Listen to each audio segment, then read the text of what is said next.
Hello guys, welcome to my channel, my YouTube channel Shiv Kumar News. Here I am only reading the Hindu newspaper. My purpose and aim is improving my knowledge and English only, nothing else. Therefore, please support and guide me. This is our today article or editorial.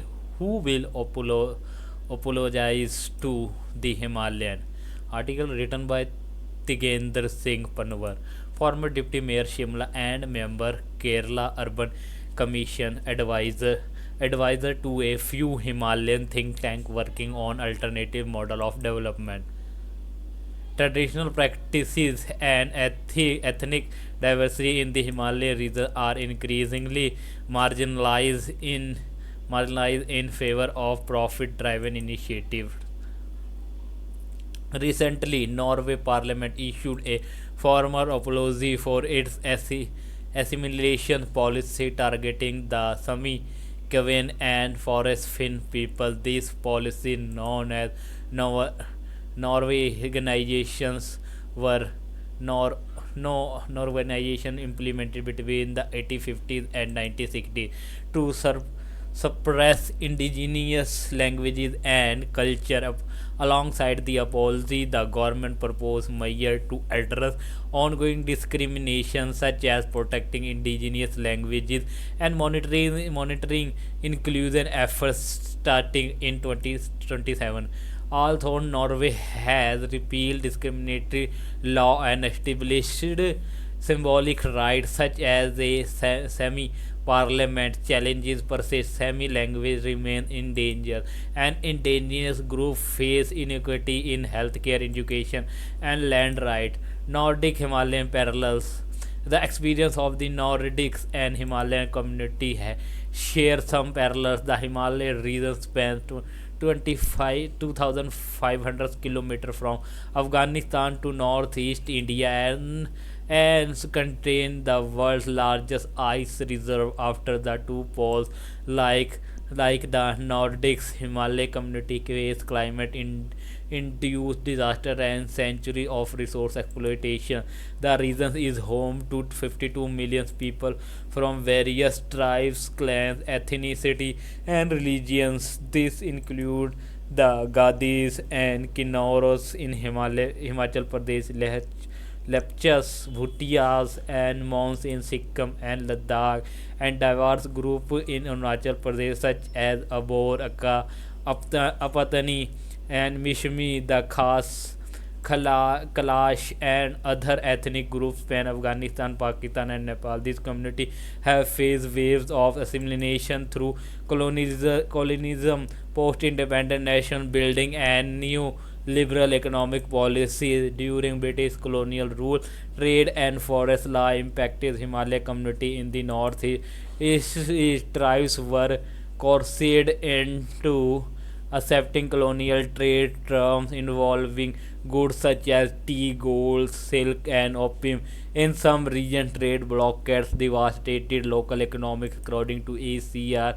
Foreign proceeding 1881, an interesting result of blockade of 1874, a reported by Colonial Graham revealed cultural operations of the hill people were suspended because they could not procure iron from the plains to manufacture dough, humus, and the marriage stopped as the supply. Silk cloth was blocked. Likewise, in Himachal Pradesh and Uttarakhand, forest laws were enacted to ensure a regular supply of timber for laying the railway lines in India.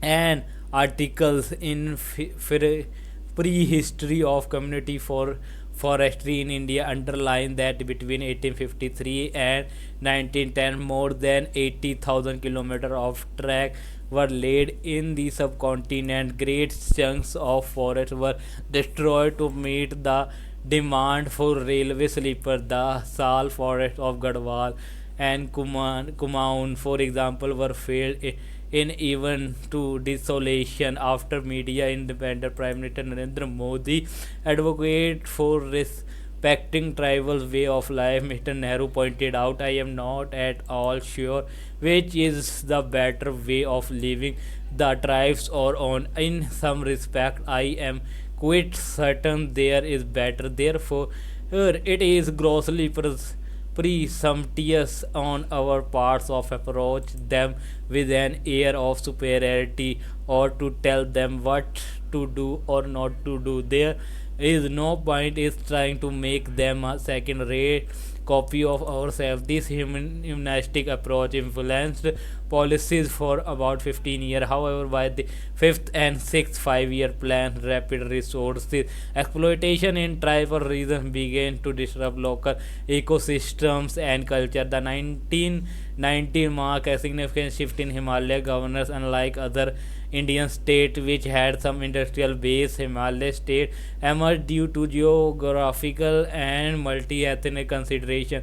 This era introduced physical policies that pressure state to generate their own revenue. Tourism and hydropower become dominant economic activity, leading to extensive environmental degradation and cultural erosion. Hydropower project in particular exemplify the exploitative development model. In March 2015, then Chief Minister Nabam Kotuki said after the commissioning of just 3 ongoing hydropower projects in the state that it would earn 445 crore rupee annually as a revenue from 12% power supplied by the project free for the state to sell. At the completion of all ongoing projects, Arunachal Pradesh will meet 40% of India's power demand and graduate from severely dependent to financial self-sufficiency. This is another feature of assimilation. However, such projects often bypass local law, undermining tribal land ownership governed by customary practices. Despite legal protection, a nexus of the bureaucratic politicians and corporation has facilitated large-scale land acquisition for hydropower development. This hydro criminality as described by civil society group exemplify the prioritizations of economic growth over cultural preservation and environmental sustainability. Traditionally practice and ethnic diversity in the Himalaya region are increasingly marginalized in favor of profit-driven initiative. Lesson from Norway. Norway, opposite to the Sami people, highlight the importance of acknowledging historical injustices and committing to reconciliation. For the Himalaya region, a similar acknowledgement is long overdue. The exploitation of nature resources and the erosion of the culture identifies demand accountability and a shift towards sustainable inclusive development. While Norway's federal government has taken a step towards justice, the question remains who will apologize to the Himalaya. So guys, this is today's video. Please like, comment, share and don't forget to subscribe my YouTube channel for further more update and more video. Press bell icon for notification. Thanks for watching. We meet in tomorrow on next video. Jai Hind.